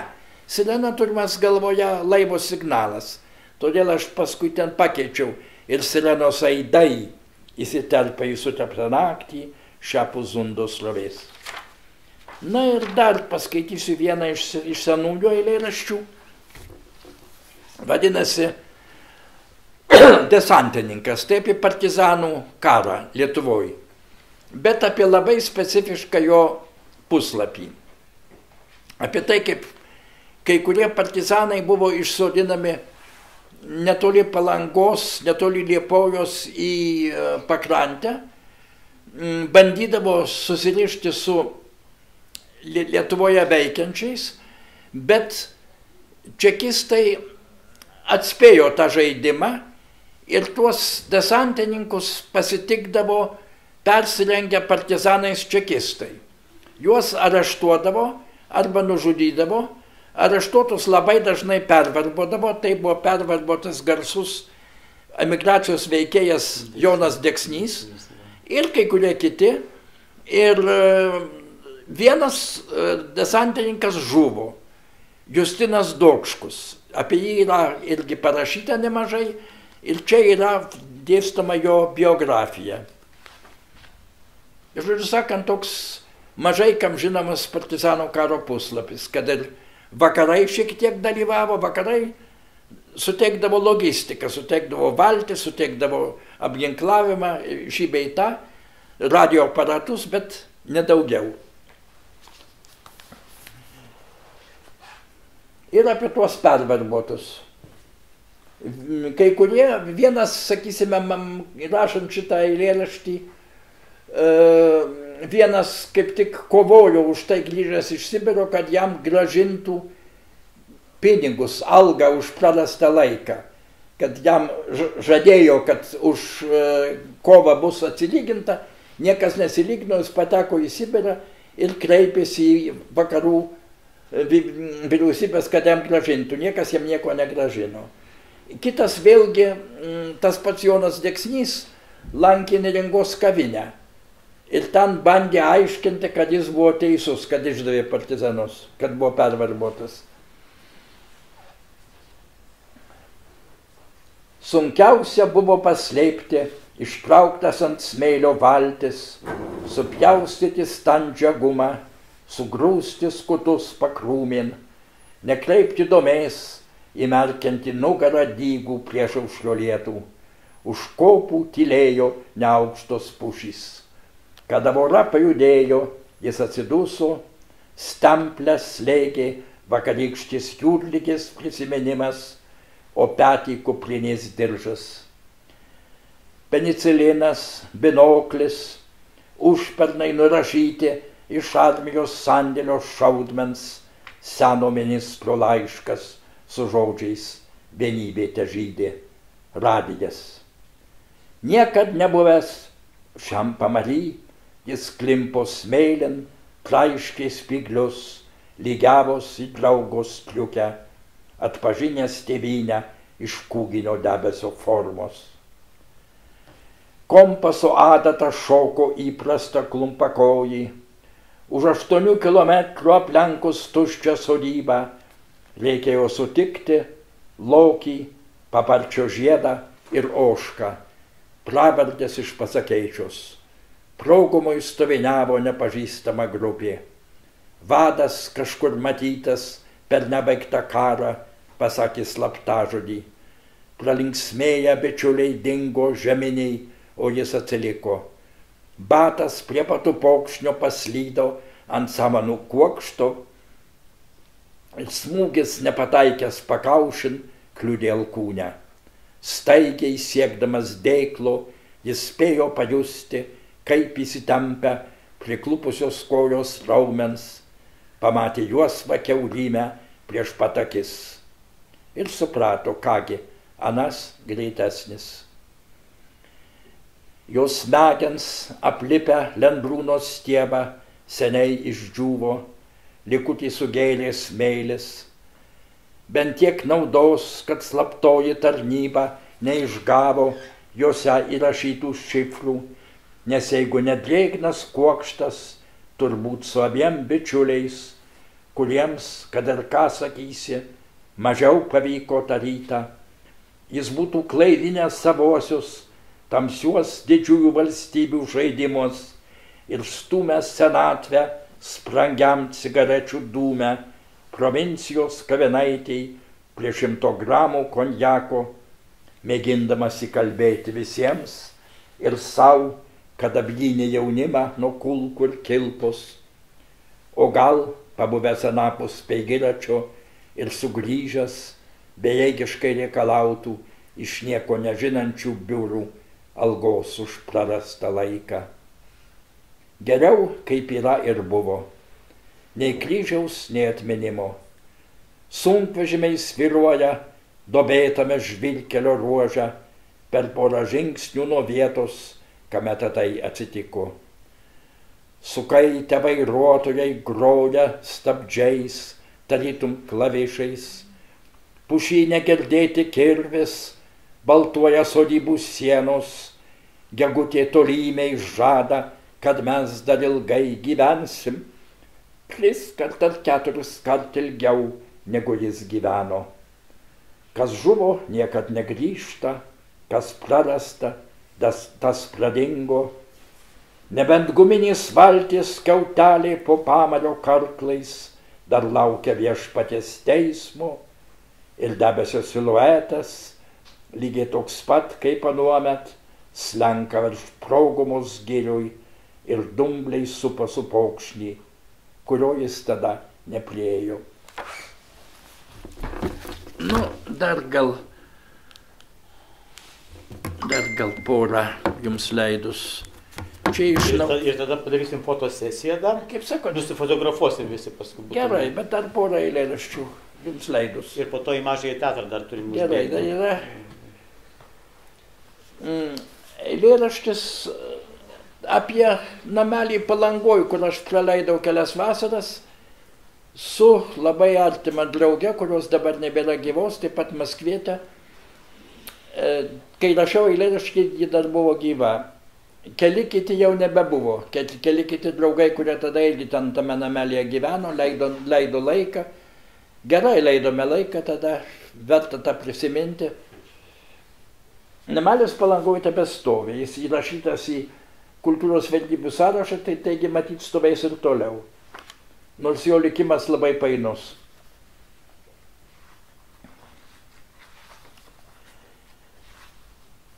Paminėtas akrostikas ir palindromas. Akrostikas žinote, kas tai yra. Eilėraštis, kurio eilučių pirmosios raidės sudaro tam tikrą žodį. O palindromas tai eilėraštis, kurį galime skaityti iš pradžios ir iš galo ir išeina tas pats.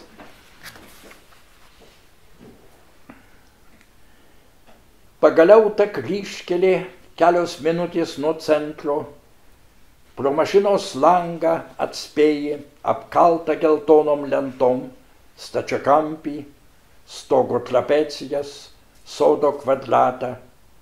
Vėjas aprimo, bet jūros ošimas girdėti net šičia. Jauna moteriškė anapus tvoros nesiryžta pašaukti vardu šeimininko. Virš paparčių surizgusios šakos. Namas atkreipęs akis į nematomą žvaigždę. Dovanotas trumpam ir todėl ankštas ir linksmas. Tada mums atrodė, kad niekas nekinta. Tėvai amžinai gyvens netoliese, gers arbatą rašydami laiškus. Visada tuo pačiu metu užsidegs tulpės pavidalo lampa, imtuvas tratės, bet pro triukšmą nugirsim draudžiamą žinią, o kartais net eiles. Tironai kels ne baimę, o paniką. Medinio staliuko paviršiumi šliauš apskrita ir didelė sraigė. Kirai vaikysis savo sparnuotus šešėlius vakaro smėlyje. Mes sėdėsim ant laiptų, kartodami tai akrostiką, tai palindromą. Mus globojo vasaros deivės, neišpuikus paladė, nežiauri Afroditė. Vyrai juokavo, moteris bėlė ant lėkščių braškes, pilstė į dubenis pieną, žvangėjo raktai, ilgėjo berželis ir liepa. Naktį verandoj tavo galva sunkino mano alkūnę, kuždėjom apsikabinę, perkratai, ko neperkratau aš. Tamsoj pranykstantis delnas, lygi šiandien moka atkurti tavo tamsoj pranykusį kūną. To namų svečių mirtys buvo nelengvos. Vienas pateko į miestą, kurio kalbos niekada nesuprato kaip dera. Tenai jam vaidenos apsimetę bičiuliais žudikai, atrodė, kad šunys išmoko šnekėti. Jis susmuko skaitykloje ant kopėčių, iš viršutinės lentynos imdamas knygą apie žvalgybos šifrus. Kitas liko gimtiniai. Jį partrenkė automobilis. Gal buvo sugedęs stabdžiai, gal pats paslydo ant ledo, ar netgi puolė po ratais, šiaip ar taip gyveno dar 10 minučių. Trečiojo irgi nėra, žmona pasakė, nereikia su juo matytis, nes jis nepažįsta net artimųjų. O mudviem teko skirtingi šuliniai, skirtingas vanduo, palaistęs abejingumą. Gyvenam užmarštyje, kartais paliečiam daiktus, tuos pačius, kuriuos lietėm jaunatviai. Lyg amforą būtum suradęs po šimtmečio žvyro klodu, suskilusiais skeveldras, šviesiai raudonam fone juodų figūrų likučiai, kada įsibrėžtos į molį aukos eisenos mūšiai.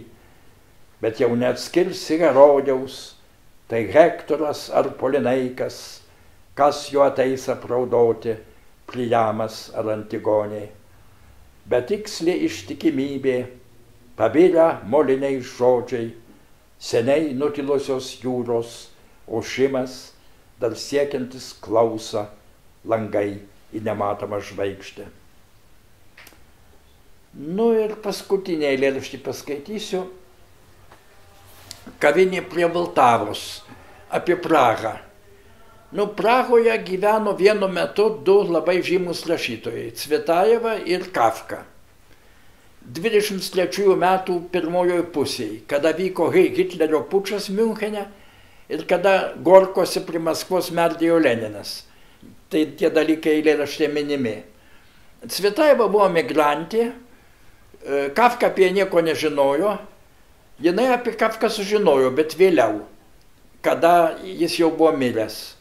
Žinote, kad Kafka prašė sunaikinti visą, ką jis parašė, kadangi tos knygos nesuteikia vilties, bet jo bičiulis Maksas Brodas vis dėlto viską išspausdino ir tos knygos lygi šiol skaitomos ir Cvetajeva jas perskaitė. Kafkos mylimoji Čekė Milena žuvo nacių konclageryje, o Cvetajevos vyras Sergejus Safronas buvo sušaudytas čekistų Lubiankoje. Nei vienas, nei kitas, nei Kafka, nei Cvetajeva nesulaukė tų įvykių. Nu, toks siužetas, o eilėraštis skamba šitaip. Ir ilgokas.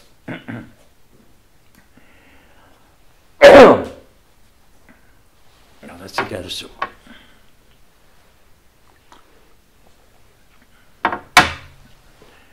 Šioj kaviniai dažnai pagalvoju apie tai, kas galėjo įvykti, nors turbūt neįvyko.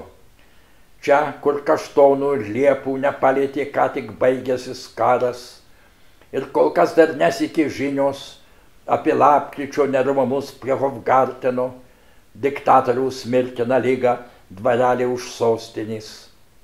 Kavinė ir tiek. Būtinai arklių kanopos už lango, girgždantys bėgiai, gal pirmieji lašai ant barokinio tilto skulptūrų.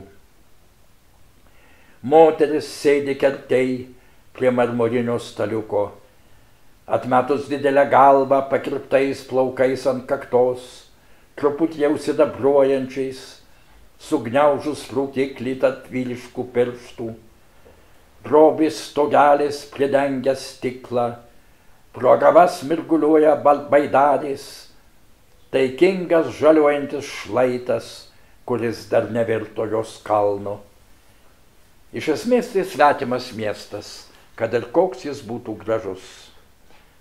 Jie čia lankos tik tai kas savaitė, užsisako kavos, honoraras parūpintas laikraščiu, sumanyto kelių emigrantų, gyvenimas tarsi stotis, daiktų dėliotis neverta.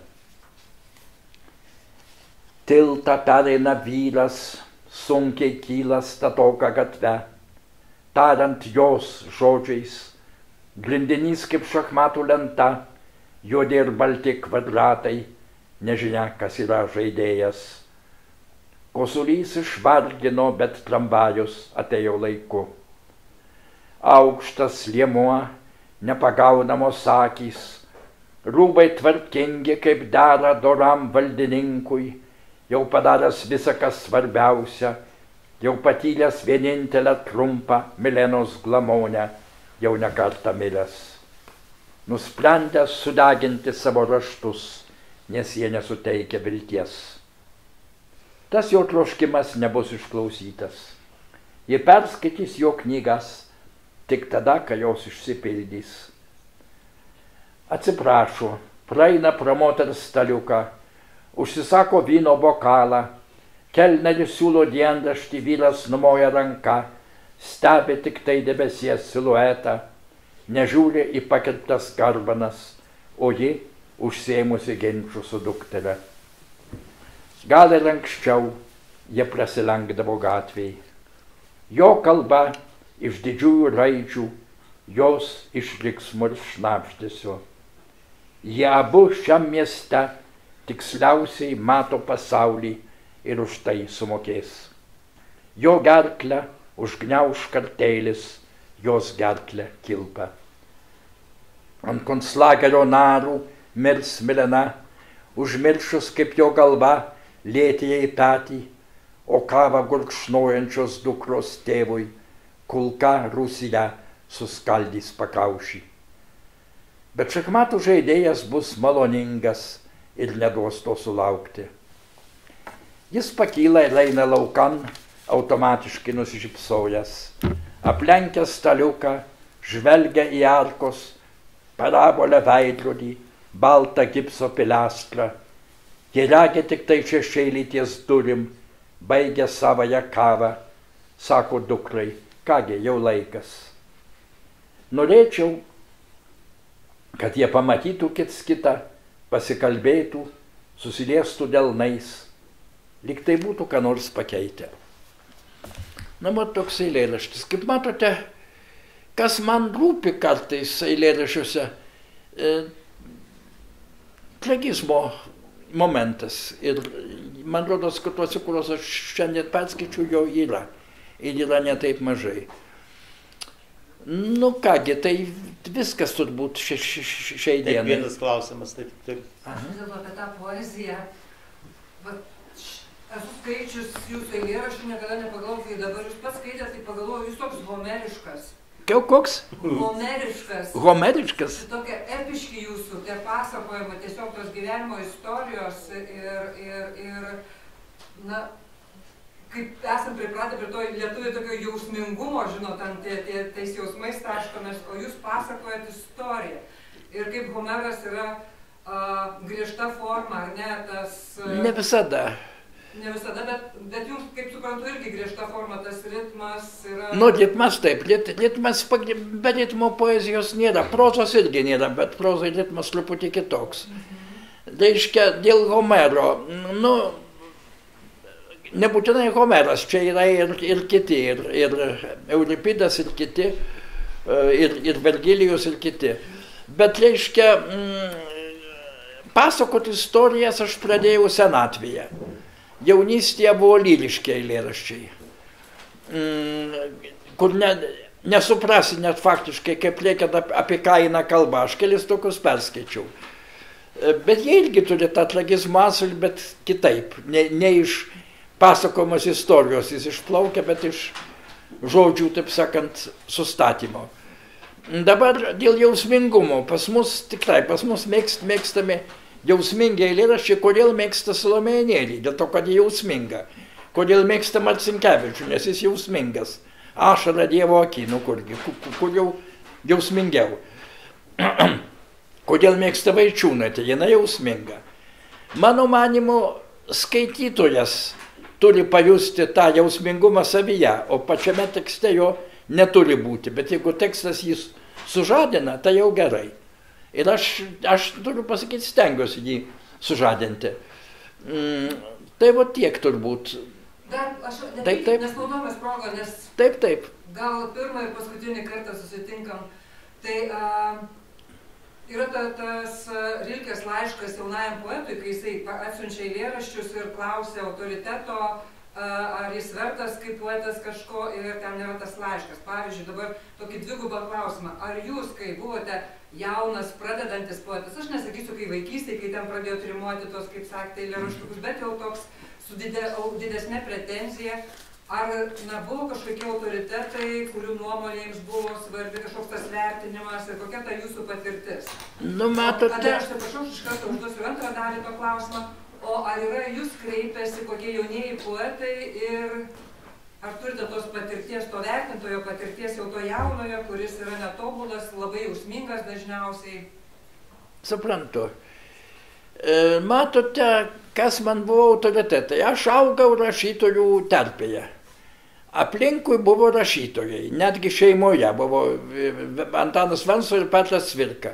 Galvokit apie juos vienaip, galvokit kitaip, bet jie buvo rašytojai, tai buvo jų profesija. Dabar, reiškia, aš pažinojau, tai esu vienas iš labai nedaugelio, gal dabar jau vienintelis Lietuvoje, kuris matė Salomėją Nėrį ir matė Henriką Radauską. Ir vieną ir kitą labai trumpai, bet mačiau ir vieną ir kitą. ir net su vienu ir kitu pasikalbėjau, būdamas vaikas. Mačiau Mykolaitį Putiną ir ne kartą. Mačiau Balį Sruogą vieną kartą. Mačiau Ievą Simonaitytę daug kartų. Mačiau Antaną Vienuolį, ką dar. Kreivės nemačiau, ko nemačiau, Borutą, labai dažnai Borutą. Su Boruta net buvo artimi santykiai. Nu, ir visus Lietuvos rašytojus, kiek jų tada Vilniuje buvo. Paskui visus emigracijos rašytojus, kiek jų tada Čikagoje buvo. Kas dar nebuvo miręs. Bet buvo dar gyvas Brazdžionis ir buvo gyvi daugelis kitų. Ir su jais visais pabendraudavau. Na, kas iš jų man buvo autoritetai? Be abejo, beveik visi man buvo autoritetai. Bet didžiausi autoritetai man buvo žinoma rusų rašytojai. Tai buvo jau kažkoks truputį kitas laiptas, kita pakopa, jau buvo pasaulinė poezija. Gal lietuviai kartais ir neblogesni, kitas klausimas, gal ir neblogesni. Bet čia jau buvo, galų gale net ir jų biografijos buvo kitos. Kartais gražesnės, kartais įspūdingesnės. Ir Achmatova man buvo labai didelis autoritetas. Aš nekartą pasakojau, kaip aš pas Achmatovą lankiausi. Ir mane buvo perspėję, kad ji labai geraširdiška, ji jauniems poetams, o jų dauguma grafomanai, turi tokią techniką. Jeigu jis sako, jūs puikiai rimuojate, tai reiškia, eikit velniop, jūsų eilėraščiai niekam netinka. Jeigu jis sako, jūs metaforos meistras, reiškia, eikit velniop, jūsų eilėraščiai niekam netinka. Jeigu jai patikdavo, jis sakydavo, žinau, čia yra kažkokia paslaptis. Ir labai retai tą pasakydavo. Bet kai kam pasakė, Brodskiui pasakė, Gorbanevskiui pasakė. Solženicinas jai atnešė savo eilėraščių, jis rašė eilėraščius. Jam tiesiai pasakė, jūsų eilėraščiuose kažkaip mažo paslapties. Į tai jis atsikirto, o jūsų eilėraščiuose, Ana Andrejevna, per daug paslapties, pasakė jisai. O taip jie apsikeitė tokiais diplomatiniais mandagumais. Na ir aš atnešiau jai net ne savo eilėraščius, o jos vertimus. Jinai paprašė perskaitykite. Aš žinau, kad lietuvių kalba senoviška, skambi, graži, artima sanskritui ir graikų kalbai. Paskaitykite, aš perskaičiau porą vertimų. Jin pasakė, intonaciją jūs pagavote. Tai reiškia, vertimai niekam netinka, eikit velniop. Aš labai nusiminiau, galvojau, turbūt reikės nusižudyti ar ką nors tokio, bet man pavyko, kadangi po manęs, pas Achmatovą užėjo kitas jos pažįstamas, artimas pažįstamas, Koma Ivanovas. Ivanovas buvo kalbininkas. Jis mokėjo 50 kalbų, mokėjo lietuvių kalbą taip pat kaip aš, kalbėjo lietuviškai neblogiau už mane. Ir daugelį kalbų neblogiau už tų kalbų žinovą. Už tose kalbose gimusi žmogų. Na ir Koma Ivanovas, o ant jos stalo guli tie mano vertimai. Jis sako, man Andrėjim parodyk, kas čia tokio. Vertimai į lietuvių kalbą, įdomu. Paskaitė, paskui pažiūrėjau, sako, Ana Andrėjevna, neblogai. Tada ji man paskambino. Pasakė, dabar aš žinau, kad jūsų vertimuose slypi kažkokia paslaptis.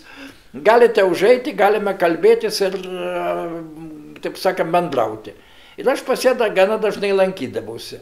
Ji man buvo labai didelis autoritetas. Kitas didelis autoritetas buvo Mandelštamo našlė.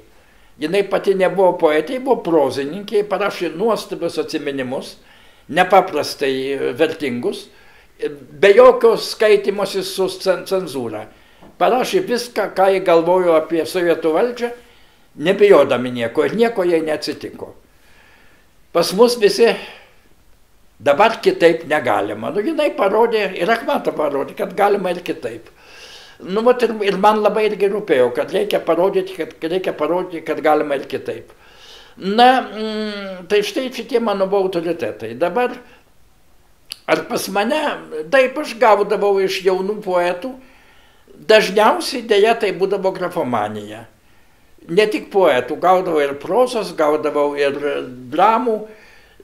Aš, kaip ir Achmatova, stengiuosi būti geraširdis ir visada atrasdavau ką nors gero pasakyti, bet niekad nesakydavau, kadangi nebuvo pagrindo, kad jūs esate labai talentingas, rašykite toliau, aš jums perduodu, taip sakant, savo patirtį, savo vainiką, nežinau kaip čia pasakius, šito aš nesakiau, kaip to niekam nesakė nei Achmatovai, nei Mandelštamienė. Bet parašydavau paprastai, arba pasakydavau keletą gerų žodžių. Kartais gal ir be reikalo. Nes sako, kad grafomaną geriausia sunaikint. Tada jam iš karto nelieka iliuzijų ir jis pradeda užsimti kažko naudingu. Gerai. Tai ką, tai dabar jau jūs dar mažai spėsit užbėgti, gal spėsit? Dar noriu paklausti. Aš truputį užkimau ir visą kitą, bet buvo galima sekti mano pokalbį. Ir pačias eilės irgi buvo galima sekti. Aš jaučiu, kad gerokai užkimęs. Gerai, tai... Geriau negu jaunimas. Ačiū Dievui.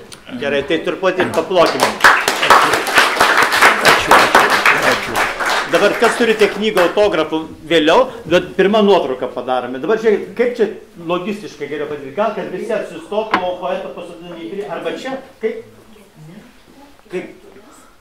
gerai, gėlis. Va, sakykite gražius žodžius. Ačiū labai už susitikimą. Ačiū. Garsiau sakykite, nes negirdėjau. Ačiū. O kas čia yra? Duona. Gerai. Ačiū. Va. Žiūrėkite, dargi iš mažeikių dovanų atėjo, va.